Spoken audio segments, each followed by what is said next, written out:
Hey, Colin, first off, just been a massive fan I'm just going to start with this and we'll move to the real stuff, but for like 15 years, like diehard, massive Oh, fans. geez. So to be able to sit and talk with you for just a few minutes, like it's a real thrill for me. So thank you.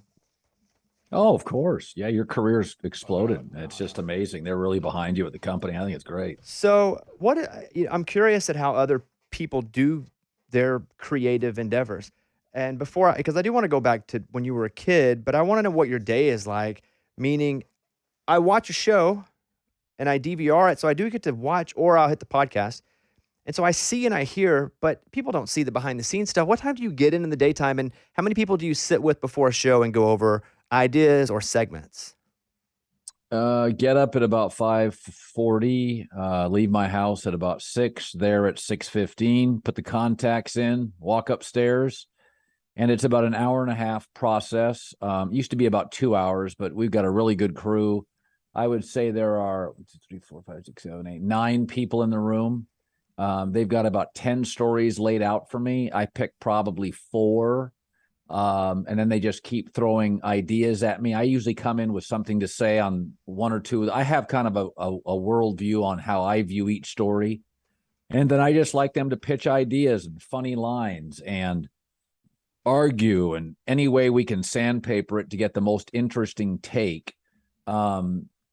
I tell young broadcasters all the time, don't be consumed with being right. It'd be great to be right, but be interesting. Find the most interesting angle on something. And that's what we really strive for. And I've done it long enough, Bobby, where I can kind of sense like, oh, yeah, I haven't heard anybody say that on that story. And by the way, I'm always hoping to be right. But what I think is, you're probably curious. I think I'm curious. I'm looking for angles on stuff. And I like the why better than the what. Like, why is this happening? I can see what is happening. I think 99% of sports talk show hosts tell me what I see. I like to be the 1% that says, this is why you're seeing it. And, a lot of times I'm wrong. My theory is wrong. But I think a lot of the times that's what we're always seeking, kind of the why something is happening. It sounds to me when you describe what you do, there's still a passion in your voice about what you do. And to be doing it at such a high level for so long, to still have that passion. Like, what is it? What happened in your childhood? With me, it was just growing up a food stamp kid and a welfare kid. But what is it for you that keeps you just driven toward this success, really, that no one else has had like you've had it? I had all the things necessary, probably childhood divorce, high school acne, girls not dating me. The divorce left me very poor. Always felt loved, but kind of a reluctant. My mom was sort of British, doting, kind of protective. Dad was a really decent guy, small town doctor, but very career driven. Maybe I felt ignored and wanted people to pay attention to me. I knew what I wanted to do at a very early age, but I also felt, and it's not sad, but I felt I was kind of on my own. Like, it's not that my parents weren't there for me. I mean, I never felt, never verbal abuse, or I wasn't loved, none of that stuff. But I always kind of felt, my dad was a workaholic. My mom was British, wasn't going to help me a lot in my career. And so I always felt sort of,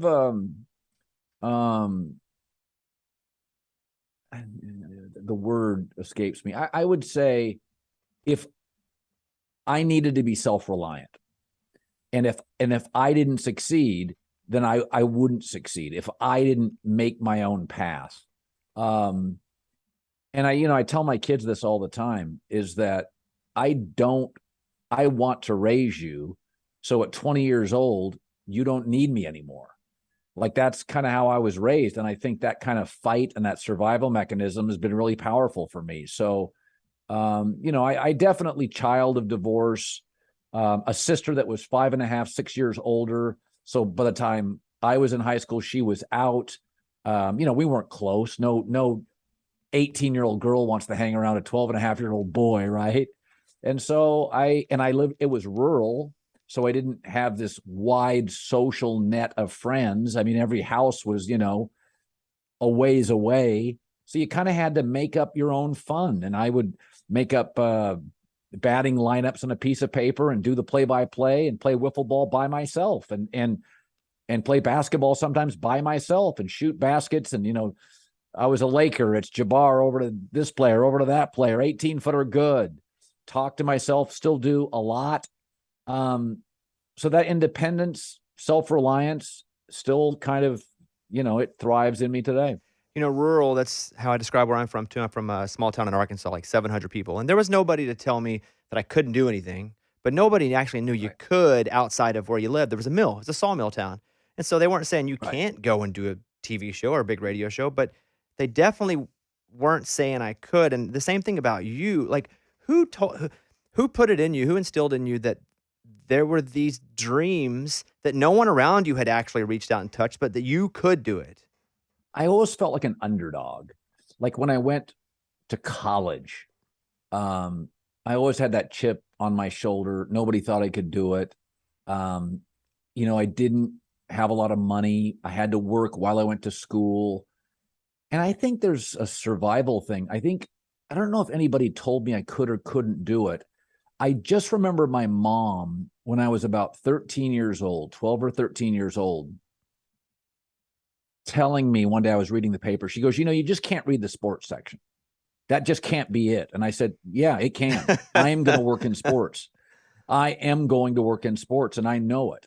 And I just at a very early age, I quarterbacked my high school team. I was a little taller than some guys, a little more athletic. I always had, I dated like a cheerleader. I always had kind of, even though I was kind of goofy, I kind of had this confidence about me. And I can remember when I was, 17 to 27, and I was in Vegas. I remember, I would date women or go on dates, and they'd be like, man, you are driven. Like you are, they're like, you'd be impossible to marry. Like you're married to your career. And I would be like, yeah, it's great. It's a great career. It's a great life, And then all of a sudden you have kids. I get married. It's 30s. But I think, Bobby, I just think I was so driven, and that comes from loneliness and, just sort of this small town underdog mentality. And I think it's just always been in me. I don't know if it was engineered by anybody. If it was, I don't remember it. But I always knew. I can remember when I was young, just thinking, I had no doubt in my mind I was going to be like a network sportscaster. And when I went to college and people didn't care as much as I did, I remember thinking, this is my competition. And then I went to Vegas and got a job, and the people I work with didn't care as much as I did. So every step of the way, I was like, man, I am really into this. And other people think it's just the job. And so every market I went to, it was like, man, they just don't love it like I do. They don't think about it. They don't dream about it. They don't plan for it. They don't construct their day around it. So I kept being reminded how much I loved it. And if I worked hard, how I could get there. And it was just step after step after step after step. And that passion, that confidence just grew as I'd join clubs or stations or radio stations or TV stations, and I could just tell it was a job for people, and it was more of a mission for me. I talk to my therapist a lot about balance because I, like you, have just been consumed with me having this humongous chip, probably much bigger than I should have, and trying to prove people wrong. And now I try to prove people right. Like I'm at the point in my career where I go, okay, I'm going to prove these folks right who have invested in me. And I've done pretty good sitting on the old therapist couch, but I'm married now for the first time. I didn't get married until I was 40 years old. And balance is a struggle because I have been so consumed with what I do, which was my job. How in the world do you reach the level that you've reached and still achieve any sort of balance? I've had some balance, Bobby. What I really try to do, and it's not always easy, is live very much in the moment. When I'm around my wife or my kids, I really live in the moment. This is going to be what I do. I went to Rome with my wife. I went to Italy for a week and just put the phone down. Or I go to Turks and Caicos, take pictures, put the phone down. So try to live in the moment when I have these opportunities. But I think it's a struggle. I said this once to a therapist. I think I wrote about this once in my first book. I said, when there's a lot of things that make people happy. If you Googled what makes people happy, they would say animals, giving, good friends. You know what they never say? Balance. Peyton Manning wasn't balanced. I mean, was Michael Jordan balanced? I think balance, I think it's a little overrated. You know what I'd rather be? Wildly passionate about my wife, about my job, about my the volume. I think I'm really passionate. And as I've gotten older, I've pruned my tree. Like, that doesn't matter, that doesn't matter, that doesn't matter. But I don't think balance has ever made me happy. I mean, you tell me, are you I'm happy today. Are you happy? Yeah, I'm happy because I'm at the place now where like all that I've been working for forever is finally coming to fruition, right? Like I've really just in the TV world and the radio world and Right. it's like I'm finally getting the opportunity to pick what I want to do instead of I get to say no to things. Like how cool is that? I know I've never got to say no to things before, like real things. And I get to say no and it's a weird thing to but that to me, and I told my wife because she has a great family. And to her, family has Yeah. always been a bit, but I didn't have a dad, I didn't have a mom, I didn't have, so I've just had Yeah. my career. And so now you're trying to I'm trying to figure out like how in the world do I and balance doesn't mean 50-50, but how in the world do I balance this at all? And I look at someone like you who's able to crush it professionally, and I hear you talk about your wife and even your kids, and it's like, dang, how does he do that? So I guess if anything, I'll send you a bill for this therapy session when this is over. But you know who never seems happy to me? Ski bum, poet, web designer, part-time artist, a million things. They're not a mile deep on any of them. If you're totally invested in your wife and totally invested in your career, and then you have a really great charity, and then you have a couple of kids, what a life. Or do you have, when you're into those, I mean, balance is one of those sort of like ethereal, sort of nebulous things. It's like, I live a balanced life. No, I sleep for 7. I work for 6. I nap and listen to music for 1. I work out for 1. I eat for 2. I'm into all of those things when I'm doing them. I don't sit around worrying about balance. What I worry about is enjoying the time I have in the moment doing what I'm doing. And if it comes out as balance, but there are some days I don't do much work. Once the football season ends, I get 3-day weekends. I don't even think about work. So, and then there are other times during the football season, my Sundays are a work day. So I think sometimes people, it's like FOMO, fear of missing out.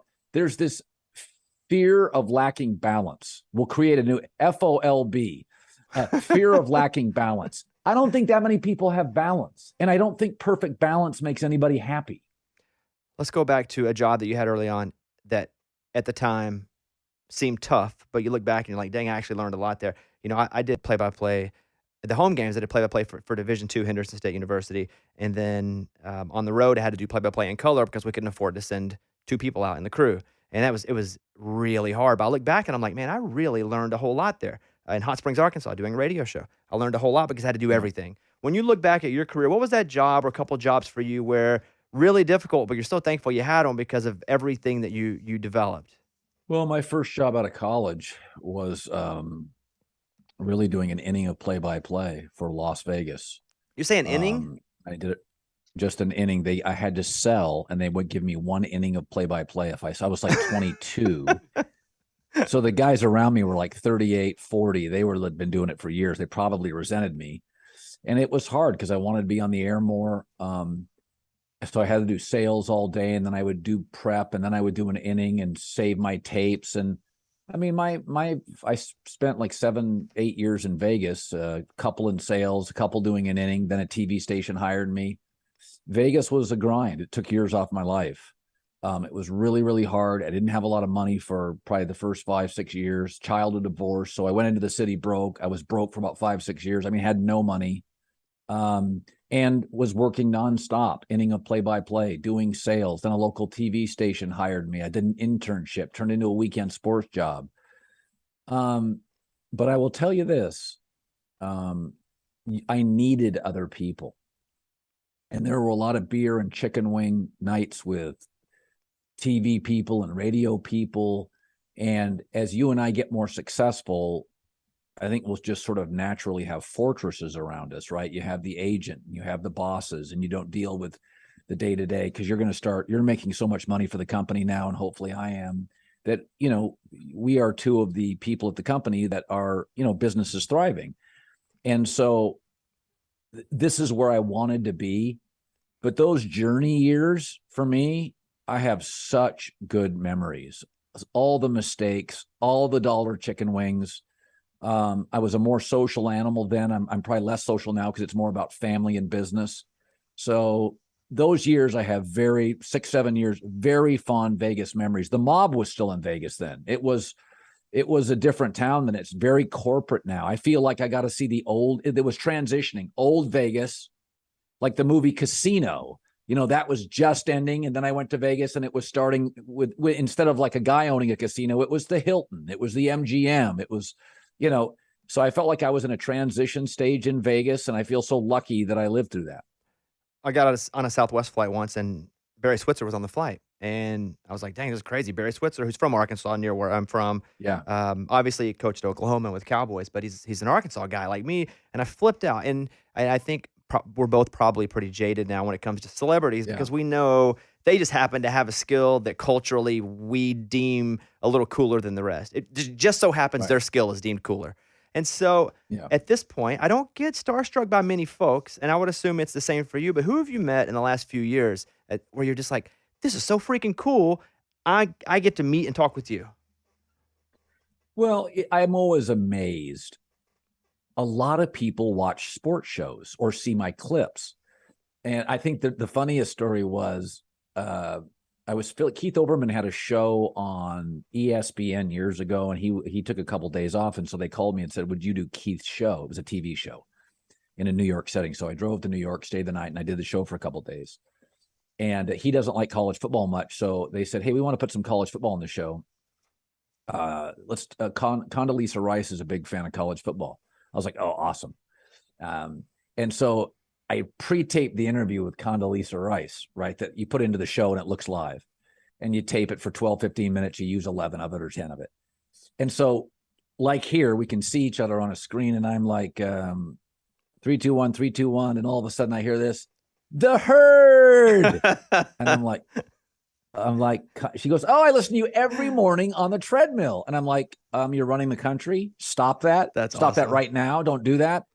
And we sat and talked about things for about 10 minutes. And that was like one of those, this is really, really cool. That's one that really jumps out to me. And then I've had, something I like, this football season, I've been interviewing Sean Payton, Saints coach, for 30 minutes on Mondays. And he comes into the studio and we talk before he goes on the air, then during it, and then often after. And I'm still a kid. I'm so fascinated by how his mind works about football. That is my happy zone. Talking football with one of the 5 smartest offensive guys ever. And he's telling me stuff on the air, then off the air. Bobby, that to me is, that will never, I could be 90. That I've had these conversations with Jimmy Johnson off the air in the green room when I used to do the Sunday show for Fox. And I would just pepper him with questions. And Bobby would tell me the hurricane days and the Dan Marino stories and the Dallas stuff that you can't say on the air. That to me is when I'm just jaw dropping in awe of what I do for a living. I'm like, this is the coolest thing in the world right now, talking to Jimmy Johnson about the Miami Hurricane days. And I can't tell any of these stories on the air. Those are the best stories. I get those a lot too, where I'm like, one day I'll be able to share this. And because, in this industry here, there's a lot of shady stuff that goes down that's very interesting and very entertaining, but it's also the shady stuff that you can't share. And so I know. Well, Bobby, when I started in this business, I tell people this. In my 20s and early 30s, if I had information, I wanted to make sure everybody knew I had information. Now I'm in my 50s. I have to bury information because I've built up all these sources through the years, and they tell me stuff and I can't let it out. And so I'll never write a book on it. I'm not going to do a Geraldo and write a book, at the end of my career. So I find that early in my career, I was like, hey, I got information I want to tell you. Now, like you have sourcing, you want to be close to people, you want to be trusted, and I don't say stuff. I got a lot of information that I can kind of use on the air as a direction or starting point on a story, but I'm so glad there are people out there that trust me, like GMs, players, and they know I'm not going to burn them. But that's the part of my job. Like you and I will have this closet, this little black book of stories that'll never get out. But that is one of the great things about our job, that information and that proximity to people that they trust us. And I really appreciate that. I want to roll through a few current questions for you real quick, and then just appreciate your time. Matt Rule in Carolina, what was the issue there? Well, in college football, the coach is 70% of it. He's the GM. He chooses the players. He develops them. He builds the staff. There is no owner. So if you go look right now in the SEC, Lane Kiffin's really good. So is Nick Saban. So is Kirby Smart. Their teams are good, right? The quarterback isn't as big a deal. I mean, Ole Miss just lost a quarterback, and they went and found another quarterback. It revolves around Saban or Lane Kiffin. In the Pac-12, best coach, probably Lincoln Riley or a Chip Kelly. Well, the teams are good. In the NFL, it's not 70% the coach. It's 70% the quarterback, because the coach doesn't choose the players. And Matt never got the right quarterback. Darnold to Baker, neither good enough to elevate a rebuilding roster. So in the NFL, you get Josh Allen, you're just going to win games. You get Lamar Jackson, Justin Herbert, Burrow, you're going to win a lot of games. And I mean, Belichick won with Brady, Arians won with Brady, Todd Bowles is winning with Brady, right? Like, the coach becomes less significant. So I just think Matt never got the guy at quarterback. You think he goes to Nebraska or one of these college, or you think he sits out a little bit? Well, what I would do, first of all, he's going to get a big check. I would go golf for about 4 or 5 months. Wisconsin and Nebraska, I think, are B jobs. I think Oklahoma is an A- job, but it's a good job. But Oklahoma's not open. I think.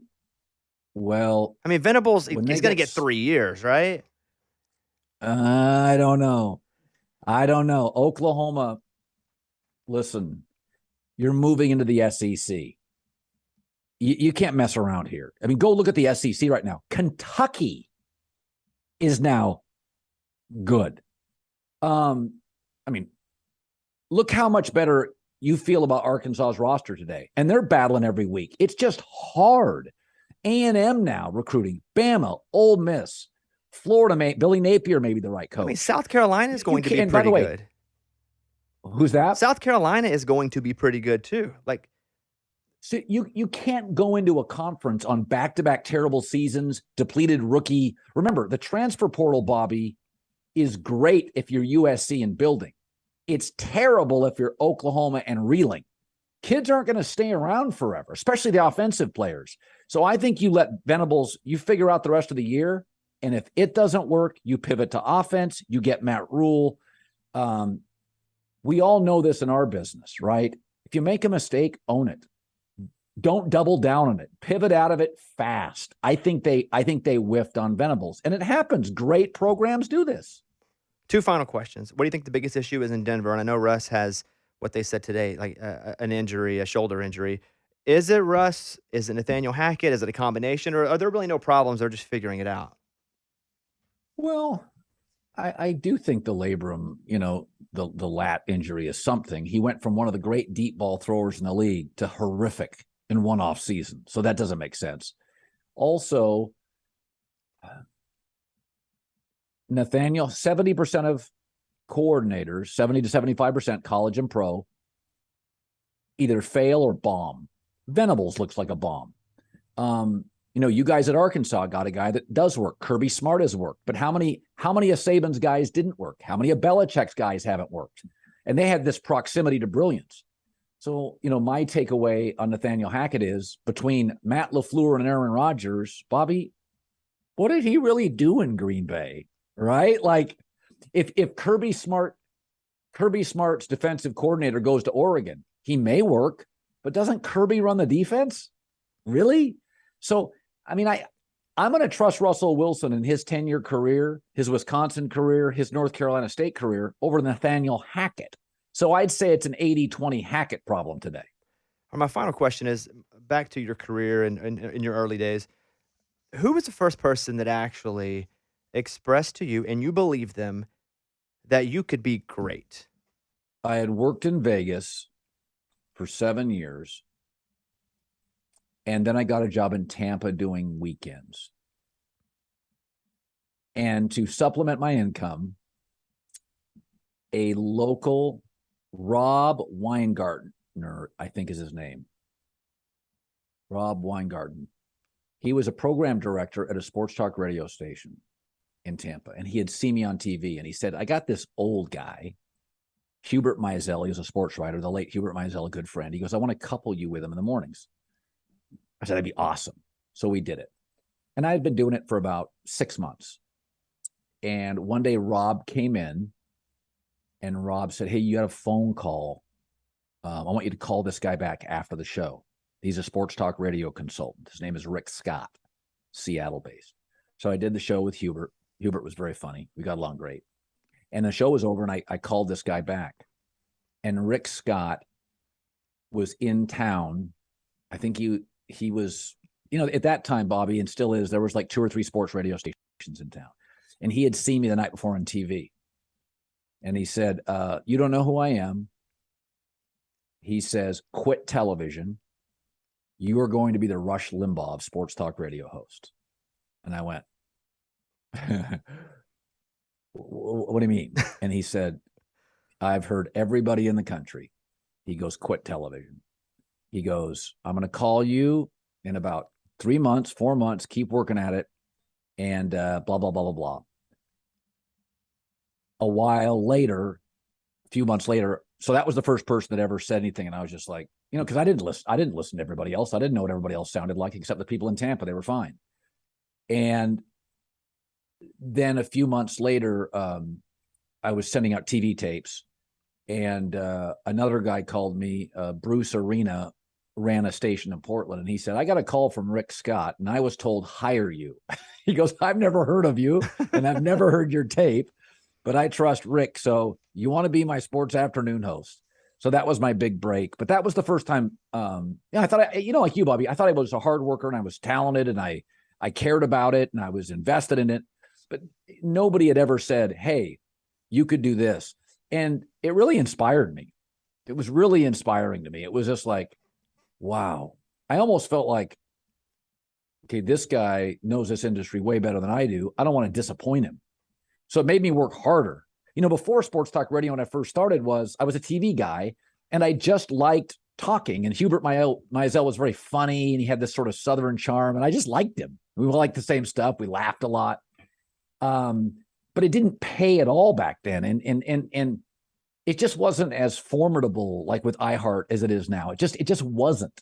I think Jim Rome was just starting, and it just wasn't the industry that it is now. So that was it. That was the first time somebody said, but you could potentially be something pretty cool. Well, this is one of those moments for me that I mentioned earlier where it's just freaking cool to be able to hang out. So thanks for being so generous with your time. Been a massive fan forever, and I'll just continue to be a massive fan. And that's it. So thanks, Colin, and hopefully one day I'll see you in real life. Bobby, you are beloved at the company. Your career is on fire for a reason. Musically gifted, verbally gifted. You have earned all of it.